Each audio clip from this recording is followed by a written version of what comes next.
শিয়াদের মৃত্যুতে করণীয় কি? সম্প্রতি ইব্রাহিম রাইসের মৃত্যুতে শেষ কীর্তন অনুষ্ঠানে তালেবান হামাসের প্রতিনিধিরা দোয়া মোনাজাত শরীক হন। ওই ব্যাপারে শরীয়তের ফয়সালা ও আপনার মন্তব্য, আমার মন্তব্যটা তো দরকার নেই। আমার শরীয়তের ফয়সালা যেটা, এটা তালেবানরা মোনাজাত করছে। তালেবানরা কি আমাদের গুরু নাকি? আমরা তালেবানরা অবশ্যই আমাদের গুরু হচ্ছে। এটা বৈশ্বিক জেহাদে মেনে বা ইসলামকে প্রতিষ্ঠার ক্ষেত্রে সাম্রাজ্যবাদী সন্তানদের মোকাবেলা করছে, ওই জায়গায় আমরা তাদেরকে ফলো করি। সব জায়গায় ফলো করতে হবে তাদেরকে। তারা কি ভুল করতে পারে না? তারা কি সালাফ নাকি? তাদেরকে মানতে হবে। ওরা সাহাবায়ে কেরাম নাকি? তাবিঈন নাকি? তবে তারপর নাকি এরা, বা ওরা কি খালাফের মধ্যে কি আর কি আবুল হাসান আশারী বা ইবনে তাইমিয়ার মতো বড় নাকি যে তাদেরকে তাদের কথাগুলো হুজ্জত হবে? হ্যাঁ, তারা ভুল করতে পারে। আসলে আমি পুরো ভিডিও দেখছি, বেচারা ওখানে গিয়ে থমকে গেছে। ওখানে ঠাস করে মোল্লা গনি তার হাত তুলে ধরেছে ওখানে।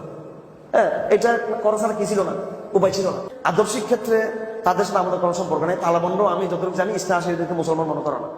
এরা ইসলাম আশারী শিয়া, ইরানের শিয়ারা।